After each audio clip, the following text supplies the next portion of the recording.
O Ministério da Justiça notificou o supermercado e produtores a dar explicações sobre a disparada no preço do arroz. E sobre essa ação, a gente conversa agora com a secretária nacional do Consumidor, Juliana Domingues. Secretária, bem-vinda aqui ao Jornal da Manhã. Bom dia. Bom dia. Secretária, essa ação do Ministério da Justiça deve ter qual efeito? E há, inclusive, críticas do próprio Ministério da Economia dizendo que isso seria uma intervenção do governo no mercado. Como é que a senhora rebate isso?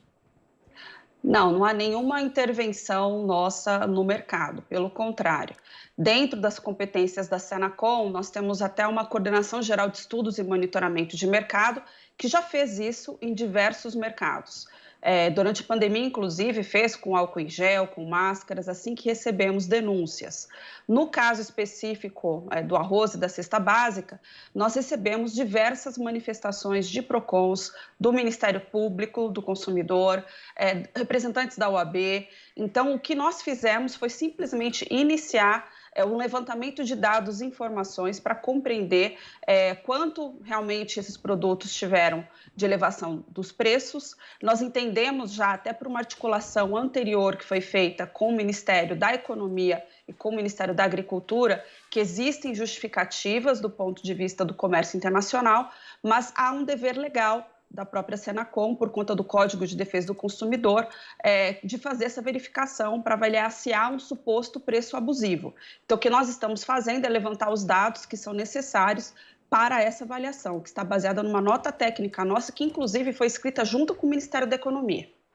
Secretária, agora a pergunta de Joel Pinheiro da Fonseca. Joel. Secretária, bom dia. Ao que tudo indica, pelas análises que eu tenho visto, essa alta do preço do arroz, assim como de outros alimentos, se deve a questões conjunturais aí que depois, inclusive, devem passar e o preço esperado é que volte aí a um patamar mais normal. Contudo, se o preço se manter numa posição muito alta, existe alguma ferramenta que a Senacom pense em utilizar ou não? Ela apenas entende o processo e vai deixar o preço ficar no patamar que for? Então, a Senacom, ela não tem nenhuma competência do tipo de fazer interferências na livre iniciativa de qualquer fornecedor, tá? O que nós fazemos nessa Coordenação Geral de Estudos e Monitoramento de Mercado é dar o diagnóstico. Então, com base nos dados que nós já recebemos, que são dados públicos, dados inclusive que são do governo, nós vamos cruzar esses dados com as informações agora da cadeia produtiva, né? O nosso guia, a nossa nota técnica que avalia supostos preços abusivos, essa abusividade que é um tipo, né, dentro do Código de Defesa do Consumidor, tem alguns critérios de análise que vão seguir justamente no sentido de pegar toda essa cadeia, pegar as informações decorrentes das mudanças que ocorreram e aí com isso nós conseguimos mostrar por que era um valor antes, por que era um valor depois e aí se precisar de alguma outra medida, como nós já vimos que algumas já foram adotadas, né, ontem mesmo, de desoneração tributária, etc., são medidas que nós poderíamos sugerir para os outros ministérios competentes. Então, essa análise que é feita dentro dessa coordenação não é uma análise sancionatória, tá? Nós temos uma outra coordenação que cuida de sanções técnicas, que aplica multas, mas nesse início o que nós estamos fazendo é um levantamento dessas informações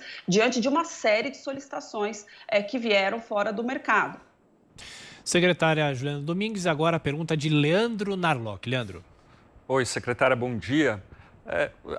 O que a gente pode esperar? A gente já tem aí alguns resultados desse levantamento. Além da questão do dólar, muita gente tem dito que os produtores estão preferindo exportar para aproveitar a alta do dólar. A gente tem alguns dados sobre aumento de consumo no Brasil? Sim, os dados que foram apresentados pela Conab, principalmente, veja, não é dentro da Secretaria Nacional do Consumidor.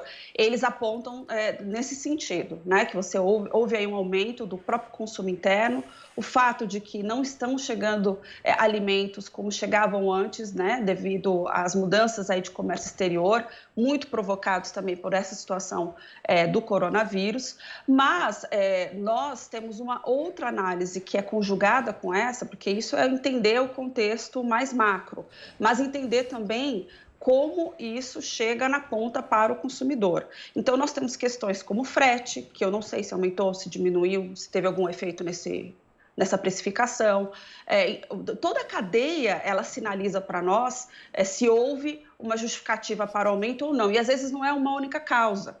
Então, dentro da nossa coordenação, a ideia com essas notificações é justamente, foram mais de 60 notificações até o final do dia de ontem, acho que já eram 65, porque nós estamos falando de várias cooperativas, nós estamos falando não só de redes de supermercados, né? Então, o guia, ele é muito técnico no sentido de tentar realmente identificar todos os fatores que poderiam ter levado ao aumento de preços. Se alguns desses fatores nós pudermos ajustar, faremos isso. Se são fatores que dependem de uma atuação de outros ministérios, nós faremos o encaminhamento, sempre respeitando as competências de cada um dos ministérios. Secretária, para fechar, uma pergunta que não pode deixar de ser feita é em relação à eventual má-fé de empresários. A gente sabe que isso sempre existiu, isso quando o Brasil vivia a hiperinflação nos anos 80, havia uma remarcação desenfreada de preços que nem sempre tinha uma explicação, como agora nós temos essa explicação no caso do arroz. Até que ponto pode ser má-fé? Pela experiência do Ministério da Justiça, até que ponto é má-fé, até que ponto são questões sazonais? Eu acho que essa pergunta é muito interessante também para nós falarmos, porque a boa parte dos casos em que nós abrimos esse tipo de investigação, né, para fazer um estudo e um monitoramento do mercado, nós entendemos pelos dados, pelas informações que foram passadas, que havia justificativa para uma precificação maior, né? Então, o próprio empresário, o fornecedor, conseguia justificar o valor daqueles preços que eram aplicáveis. Vou dar um exemplo recente, foi o caso do álcool em gel, das máscaras cirúrgicas.